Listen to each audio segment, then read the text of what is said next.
So let's start with the Eagles. A lot of people are giving an A-. What is your grade? Stop. Well, David, they did get 2 quality corners. No, we're not going to do the grade on them, but we will start with the Eagles because Like, a lot who of the people. hell? B-. Well, what denotes a B+ versus a B-? Mike, all this is people who, at the end of their fantasy football draft, will tell you how great their team is and how they're going to win their league. And I hate until that they don't. guy. David. But here's why we're going to start with the Eagles is because they moved up and down the board a lot. They had the record of 9 draft day trades, ended up with 2 cornerbacks like we talked about, Quinyon Mitchell, Cooper DeJean, Will Shipley in the 4th round, Jeremiah Trotter Jr. in the 5th round, and Johnny Wilson in the 6th round. Your thoughts on them wheeling and dealing in this draft? Howie Roseman's the best GM in football. You know, you get to a Super Bowl, you tear it down and build it back and get to another one, you win one, and doing what he does, it always, look, the Eagles have now become a lot like the Ravens were for years. Every draft pick they get, you're like, wow, that's a really good player. Yeah, how did the Eagles get that person? I mean, I think and the Lions are starting to develop into that. Yes, I just think it's a Howie Roseman thing. He's awesome. Yeah, the Eagles, even last year, had talent. They just fell apart because they had no leadership. Because all of a sudden, you missed the coordinators not being there, and I guess the head of security getting kicked out of a game. And Dom DeLisandro. They just get it right. Fell apart. But it wasn't for lack of talent. I blame Dre Greenlaw. Well, mistakes were made. Touch on you the hate to see it. Buffalo Bills weren't able to get to this before, but they traded down twice. On day 1, ended up with the first pick for day 2 and drafted Keon Coleman, but didn't take another receiver in the draft. Everything they've done in the offseason, do you like what they did? I don't. And it's not only because of who they traded with, especially that first with Kansas City.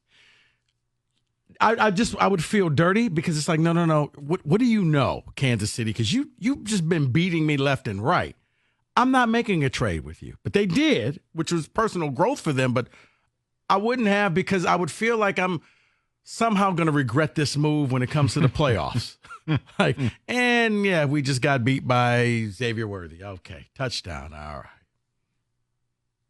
Oh, my gosh. What are the Cowboys doing this offseason? There's nothing next. There's nothing to talk about. They got no cap space.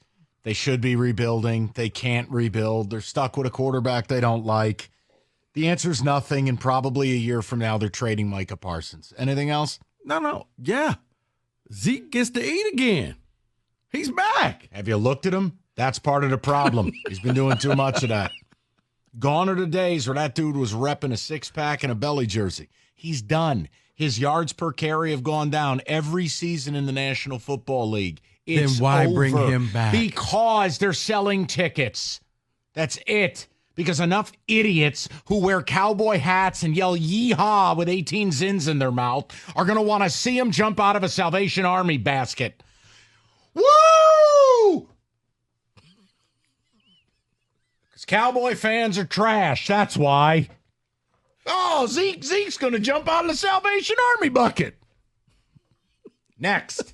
Here's what's next. And here's what Zeke probably could have done. He probably could have played offensive lineman or defensive lineman for your New York Giants because they didn't take one in this draft. No O-line, no D-line. No quarterback. No quarterback. No chance. Oh, man. No, listen, they're stuck in neutral. It's a franchise headed nowhere. I mean, I like Malik Neighbors. Maybe Neighbors ends up being the best wide receiver in this draft. What does it mean? Nothing. We didn't win with Odell Beckham Jr. as the best receiver in football. Receivers don't drive the bus. They're a part of your success.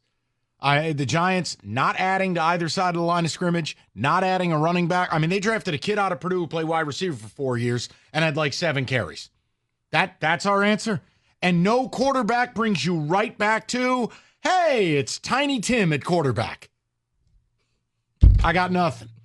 Oh, and then draft a wholly unproductive tight end in the 4th round in Theo Johnson. Hey, he had a high RAS score. Elite RAS score. No production.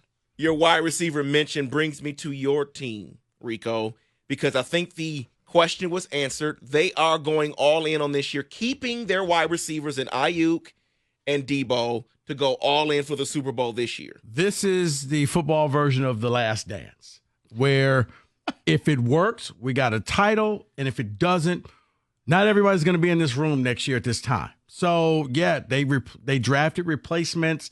Apparently, Ayuk sent, a group text to Lynch and to Shanahan saying, hey, great pickup. That's fire, all of that stuff with the different emojis. But deep down, they're going to bring them back. They're going to franchise him. And if it doesn't work out, they're going to have to break it up. If I have to knock anything, it's that they didn't address the offensive line. The reality is outside of Trent Williams, there's a couple replacement level guys up there.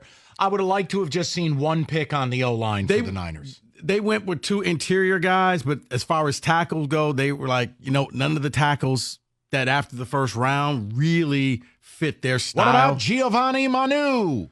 None of the tackles fit their style, so they felt it was better to just pass instead of bringing in somebody that they're going to try to force into being a tackle. David. So me personally, I was a fan of the Washington Commanders draft, getting Daniels, Newton, Sanders, still Sano. Luke McCaffrey in the third round. Is there a draft out there that we didn't discuss that you absolutely love or hate? We all talked about Atlanta before, but yeah, the Atlanta one goes without saying. Go ahead. What do you got? I like the Rams, especially their first 2 picks. Teammates from Florida Verse, State. Fisk, Corum. Two guys that I would have loved to see here in Detroit. But, yeah, they got Jared Verse and Braden Fisk. I'm like, okay, maybe they realize we got to redo this line. That's a pretty good foundation to start with. I'll give you 2. They're both from the same division. Now, I hate it because I'm going to have to listen to this goofball. I really like what the Steelers did. It's about time they just address the offensive line in a meaningful way. They get maybe the best center. They get a legitimate tackle. And the other one, David will not want to hear this. I loved what Cleveland did. When you account for not having a first-round pick, the ability to add Zach Zinner, strength on strength, that offensive line is a strength, and you add him to that group, and defensively, drafting Michael Hall, adding him to a ridiculously good front 7, you win with the tip of the sword. I liked what both teams did.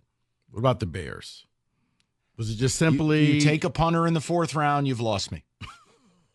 But of course, Caleb and Adunze. I love Rome Adunze. So I'm punter after drafting the quarterback you expect. Don't want. Listen. I don't care what team you are.